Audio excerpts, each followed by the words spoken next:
Okay, good morning, everyone. Hope you had a great first day. Welcome to day two. The over-the-top conversation has been a big one with content creators and distributors now for a while. And our guest, Spencer Wang, is really a specialist on over-the-top, and that's why it's called Changing the Game. So without further ado, I would like to introduce and thank him for coming, Spencer Wang from Credit Suisse. Thank you, everybody. Spencer. Great, thank you. Thanks, Rick, and thanks for having me here at NATPE in 2012. So good morning, everybody. I'm Spencer Wang, and I head up the Internet and Media Equity Research team at Credit Suisse, which is a global investment bank. I oversee a team of about 15 research professionals that cover a wide array of TMT stocks, and I also personally cover the large-cap U.S. entertainment conglomerates and the large-cap Internet sector as well. Let's see if this works. Great. So the reason we cover the Internet and media sector together is because we do think that there is a growing amount of convergence between these two industries, and that it's really important to be able to see the forest through the trees.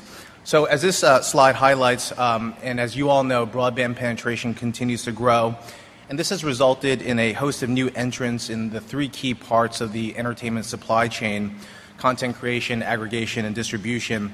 And we think this has really important implications for the future of the video business. So I'm going to talk today about what I think is one of the most interesting themes that touches both sectors, which is the growth of over-the-top, or OTT for short, video services like Netflix, YouTube, and Hulu, among many others. So we've been studying this theme for about 2 years now and have done a lot of research on this, so I'm really excited to share our thoughts with you about this. I'm going to talk specifically about how it could impact the traditional television ecosystem as we lay it out here for you on this slide. Moving on to the next slide, this is conceptually how the industry structure could increasingly look in an over-the-top scenario with a host of new aggregators like Netflix, Apple, Amazon, and Google, while some existing content creators and aggregators could also use the internet to go, quote-unquote, direct-to-consumer. So in this type of scenario, some distribution platforms like satellite and TV stations could become marginalized, while some distributors like cable and telco fiber could ultimately become more and more like broadband delivery systems.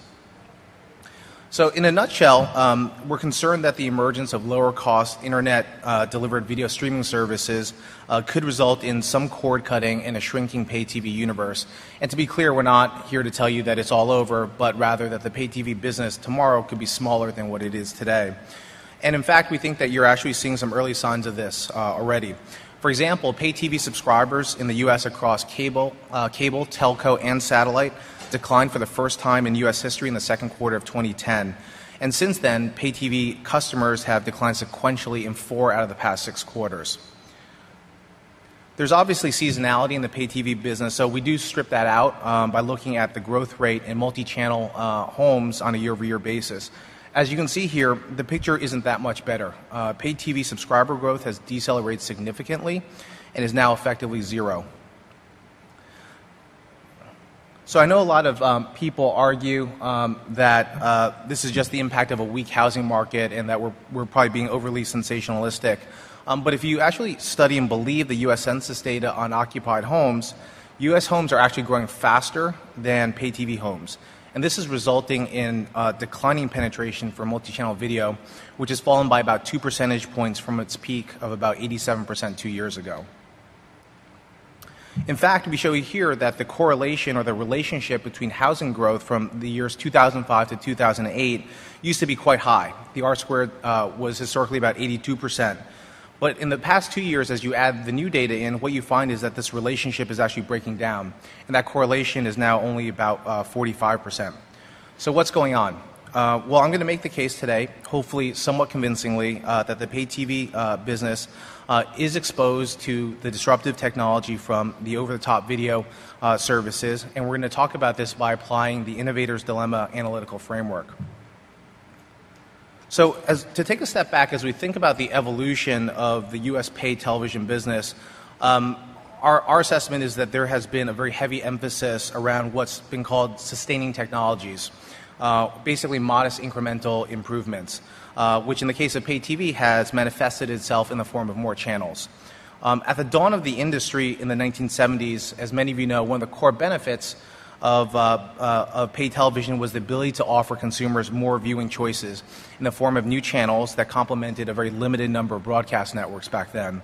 Since then, the industry has continued along this path with satellite technology, digital cable, video on demand, high def, and now 3D, all essentially augmenting the number of channels and choices available to U.S. households. Because of this, the average number of TV channels receivable in the year 2010 was 135. That's more than double the 63 that were receivable in the year 2000. The challenge, though, is that the number of channels that people actually view hasn't actually changed that much.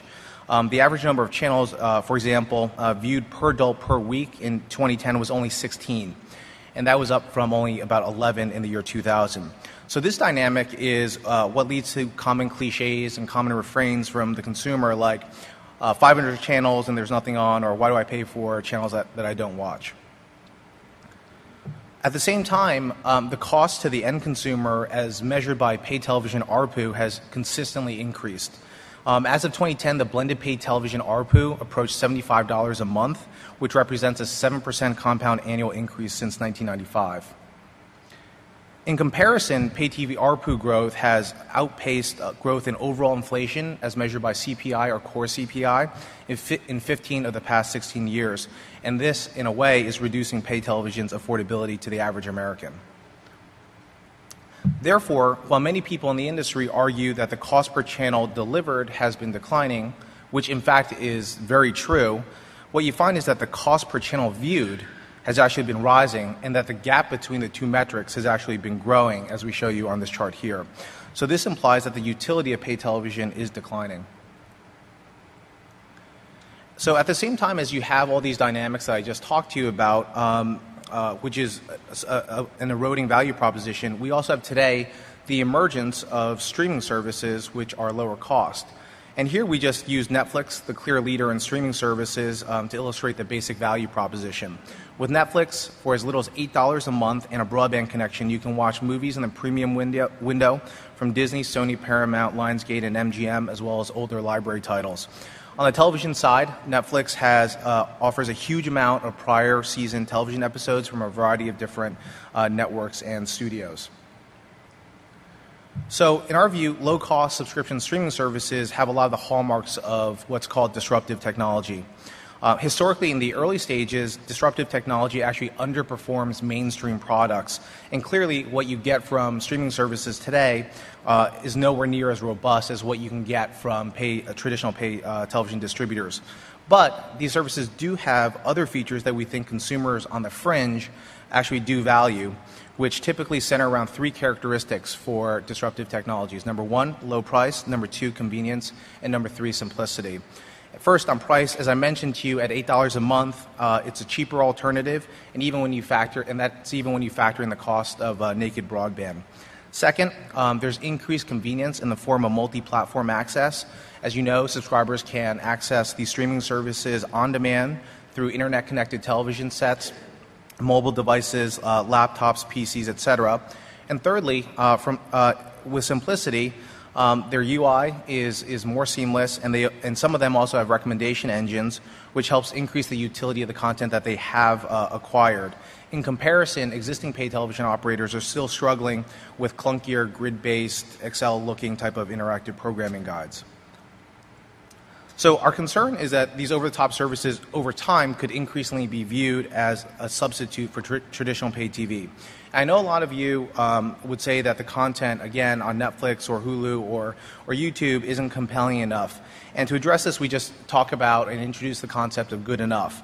And so this school of thought argues that what consumers value, or what some consumers value, is changing, with low price, simplicity, and convenience growing in importance relative to other attributes like an abundance of features and raw performance. And while good enough may not be for everybody, there may be some segment of the market that may trade the latter set of attributes for the former. And we've seen this with other different product types, and we've listed a couple examples for you here on this slide. Skype, obviously, for voice, or netbooks or tablets for computing. So the idea that streaming services aren't a perfect substitute for paid TV may be true, but it may ultimately be the right answer to the wrong question. The real question is, do they have enough content to satisfy what people want or demand? And as this slide here shows, that there's a very wide dispersion in TV viewing habits in the U.S. For example, the average adult consumes slightly more than 3 hours of television per day. But this massive, very wide band of viewership, and if you segment it by quintile or 20% buckets, the heaviest quintile viewer in the U.S. watches 7.5 hours of TV a day. That's a pretty staggering number. But the lowest quintile consumes only half an hour of television a day. So we don't think it's that far-fetched to believe that streaming services may acquire enough content to satisfy that 20% of the population that watches on average 30 minutes of TV daily. More importantly, the key for disruptive technologies, as we've studied it, is the expected trajectory in the performance improvement, rather than just where it is today at a static point in time. So here we show you that TV viewership really only grows about 1% annually. And so the figures on the previous slide, when you just extend the lines over the next 5 years at a 1% rate, don't really change that much. But as many of you know, over-the-top services are adding content at a much faster clip than 1% annually. So in other words, over-the-top offerings don't have to replicate all the existing TV content, but just enough to appeal to a portion of the population. So ultimately, we think that OTT services, while not a perfect substitute for pay TV, could become a compelling proposition for modest income homes that watch a below average amount of television. And as the theory goes, this is where the disruption starts. It's not with mainstream consumers, but actually at the fringes, with customers that tend to be the least profitable for incumbents. And as we thought about how realistic this type of trade-down effect could be, we thought it would be interesting to look at the U.S. television population along two metrics. Number one, household income, and number two, percent of TV viewing.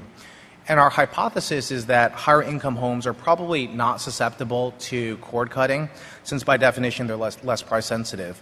Ironically, below average income homes may also be less susceptible because they actually watch the most amount of TV, so that means that they get the most out of their pay television subscription. The risk, in our view, is actually in the middle income homes of average wealth that actually watch the least amount of TV. As we show you on this graph here, we combine the data for the two variables with a third, which is the percent of the total population by household income, which is the size of the bubbles here. So the group that we suspect that may be most likely to view over-the-top offerings as a low-cost substitute could be as large as 39% of homes. To help further understand the risk of cord cutting and size the potential risk and to quantify it, we recently ran a survey of over 1,000 Americans in our Future Video survey, and our sample has demographics very similar to the overall U.S. Census data. So I just want to share with you a couple of the interesting results.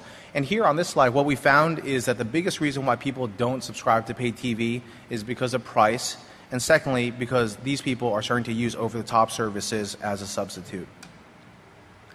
A couple other interesting things from our survey. First, over-the-top penetration was around 25% in our sample, and about half of that 25% use it as a complement to pay TV, and the other half use it as a substitute. And this is the other thing that I think people get confused about.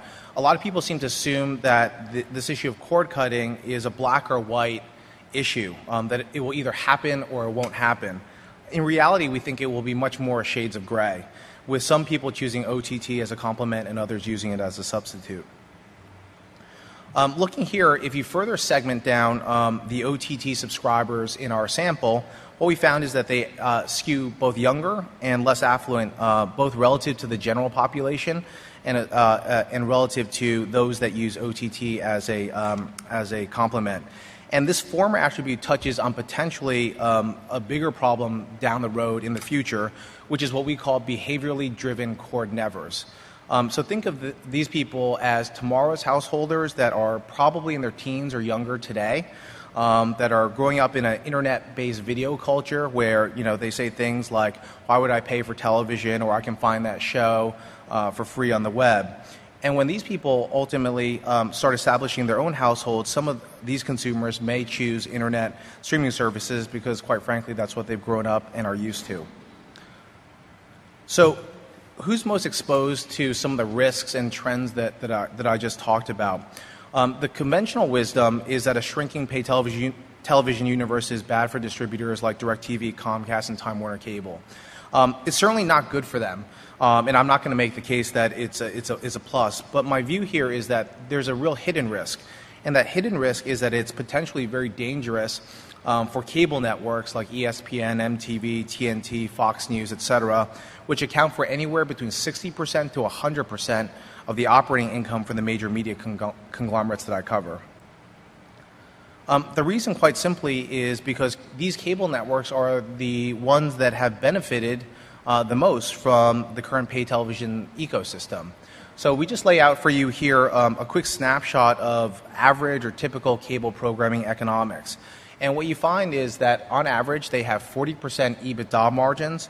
Their capex to revenue ratio is 1 to 2%. They convert 50% of their EBITDA into free cash flow, and they have supernormal returns on invested capital.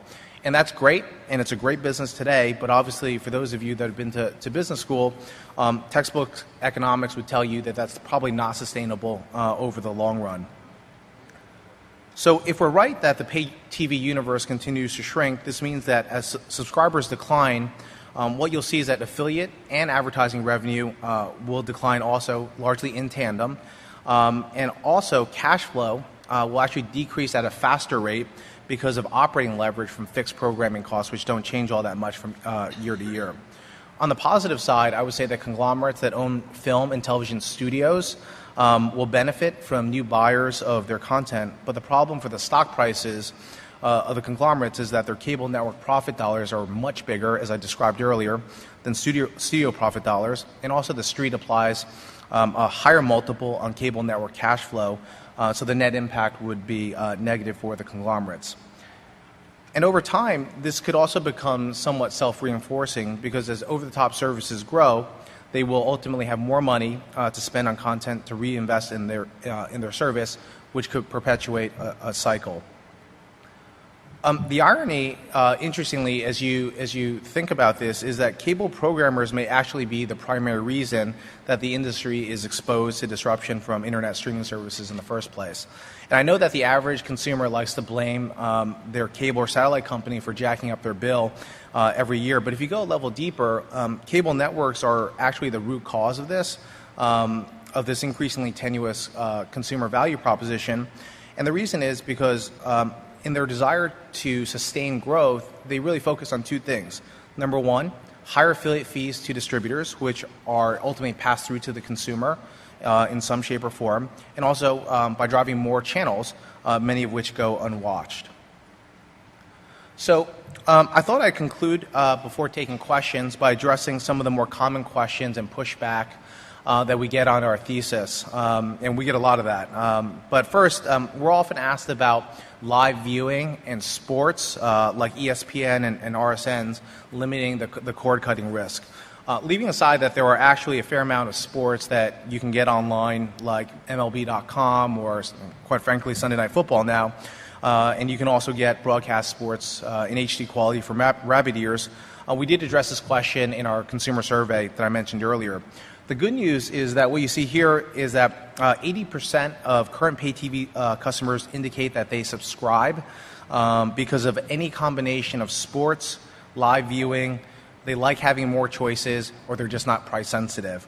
And that's good news because that means that this 80% probably are not likely to churn off in the foreseeable future. The bad news is that this still leaves about 20% of subscribers at risk. Next, some argue that if things really kind of go the way that we talk about and things ultimately get bad and the economics of the business come under pressure, media companies will just stop licensing content to the OTT streaming services. I think that's pretty unlikely because the industry may be in a little bit of a prisoner's dilemma. So said another way, while the whole industry may have been better off not enabling streaming services, now that some have, the others may feel pressure to do so as well so that they're not economically disadvantaged. In addition, those that do have deals with streaming services may find it challenging to reverse course because this would obviously have a negative financial impact. And ultimately, the way I characterize it is once you start taking the money, it's very hard to stop. Another question I get is, can't some of these incumbents, either cable networks or pay television distributors, just simply outspend and crush these over-the-top services? To address this, the slide here just shows you that traditional cable networks and pay TV distributors do have much higher EBITDA and free cash flow margins. But herein lies the interesting conundrum and dilemma for incumbents. New entrants, particularly those at the low end of the market, have business models that are designed to survive with substandard profit margins. In turn, established companies look at these type of economics and they treat it as, or they look at the low end of the market as basically too small or with unattractive economics. Alternatively, for incumbents to compete, there's a risk of margin compression. So in contrast, some insurgents like Netflix probably look at the much higher margins of the incumbents actually as potentially very lucrative and, quite frankly, the upside opportunity as they scale their business and move up market over time. So what you find is that incumbents and insurgents have a very asymmetrical view of the market opportunity. So I know to some of you, just to conclude, some of what I've presented here may seem a little bit far-fetched, but if we take a step back and maybe reframe things, I don't think it's that outrageous. So the slide here just shows you customer satisfaction among Americans across all industries in the U.S. economy, and this is compiled by the ACSI, which is a third-party organization. And to put this in perspective, paid television customer satisfaction is basically second lowest in the U.S. It's basically in line with the airline industry, and it's actually lower than the U.S. Postal Service, which would seem to suggest that some consumers are open to alternatives. Lastly, the other way I just try to convey my point that a lot is changing very quickly is that the concept of channels in and of itself is already starting to sound a little bit like an anachronism. So I joke that in the future, when I have kids, because I don't have kids today, I'm going to tell them this story. I'm going to say something like, son, back in the old days, to watch a show, we had to tune to a channel, which was associated with a number that we had to input into a device called a remote control, but we had to be there at a certain time in a certain day, and if it wasn't there, it wouldn't be there. It's already starting to sound a little bit weird. So just to conclude, I'd be remiss without including this final slide, which just lays out some of the caveats and some of the things that we think about as we always try and assess and reevaluate our investment viewpoint. And I would say the three things that could ultimately prove us wrong are, number one, authentication or TV everywhere. I think this is probably the industry's best chance to adapt because this could ultimately blunt some of the impact that I talked about. Secondly, there's always the possibility that I could be wrong and over-the-top services could just be a complement and not a substitute, as I described. And lastly, this is a broader question, but if consumption-based billing for broadband gains traction, this could obviously reduce the amount of video that's consumed over IP. And so with that, I'll stop, and I'd be happy to take your questions if there are any.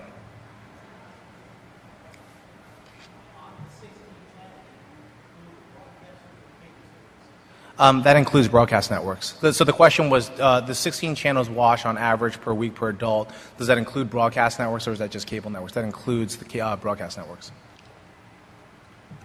Sure.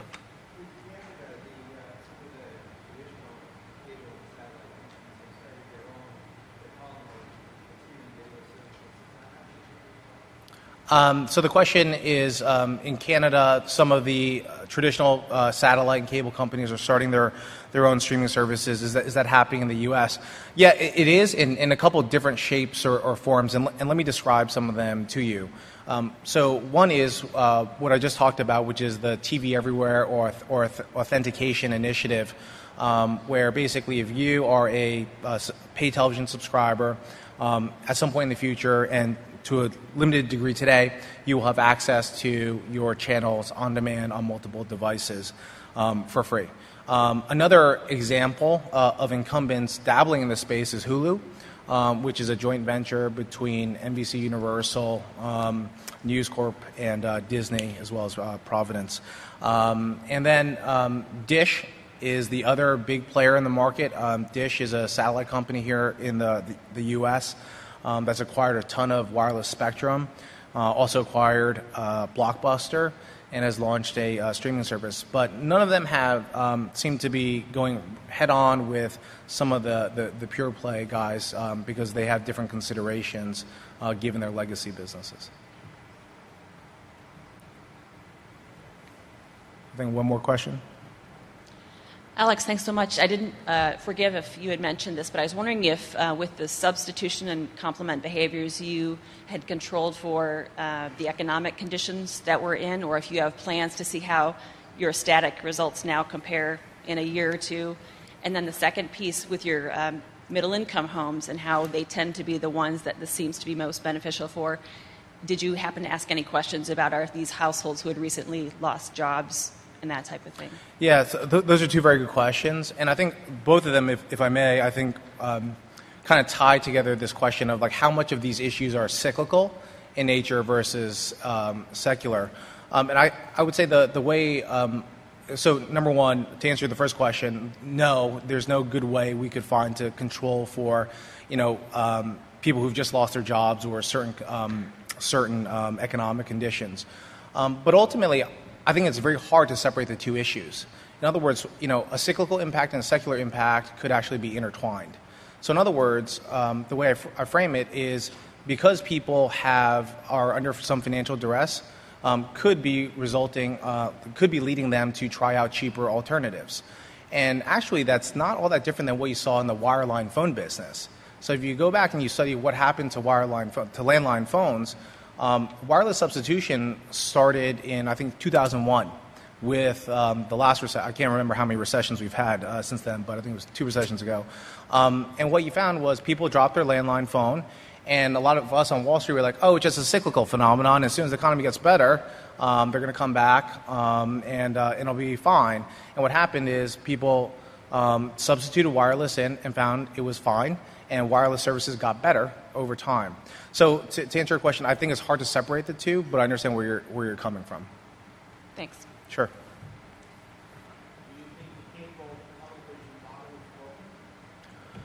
I mean, broken is such a. Yeah, I think the model is under pressure, and so again, I'm a big student of history. So if we go back in time, back when cable was just starting out, distributors and cable networks were very aligned, and their common enemy was the broadcasters, right? So ultimately, cable distributors needed content to acquire new subscribers. And therefore, new subscriber growth was really good for the cable networks because it grew affiliate revenue and ad revenue. Now what you're finding is, as the industry is maturing, is that they're increasingly at odds. And I think that is the root cause of a lot of these tensions that we talk about, and they manifest themselves in different shapes and forms.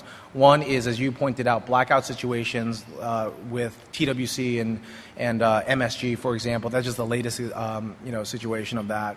And also increasingly tenuous discussions over, say, retrans or other affiliate revenues. So all these, I think, speak to the heart of the issue.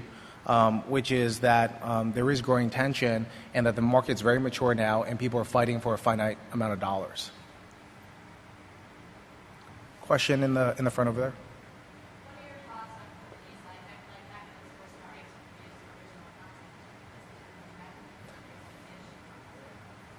Netflix or Great. So the question is thoughts on companies like Netflix and Hulu actually also producing original content. I think this is a very, very natural evolution for them. Let me say a couple things. One is that for these type of services, I think they will ultimately start to look more and more like HBO over time. Again, being a student of history, having studied how HBO evolved over time, I think ultimately Netflix and Hulu and some of these streaming services will look to differentiate through exclusive content and or original programming. So I think that's a very natural evolution for those services.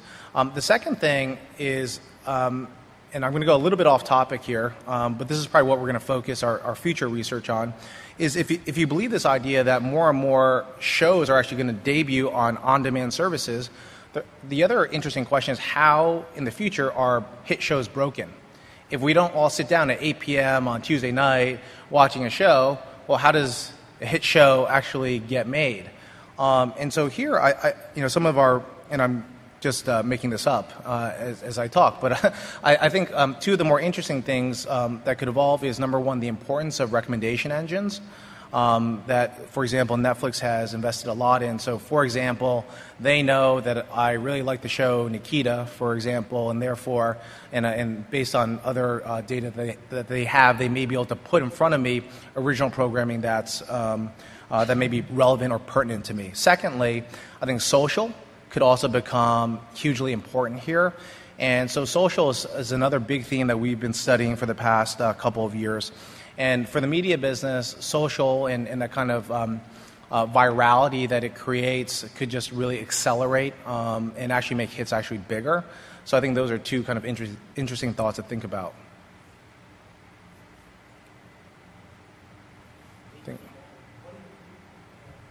Sorry, I think we have time for one last question. The cable distributors. So, it's hard to say exactly what the game plan is. I think they realize that wireless is a growing, increasingly important product for the end user. But at this stage, I'm not sure that there is a definitive plan in place. I think an interesting idea is to just drive adoption of Wi-Fi as opposed to acquiring new or more wireless spectrum. Great. Well, thank you guys very much for the time. I appreciate it.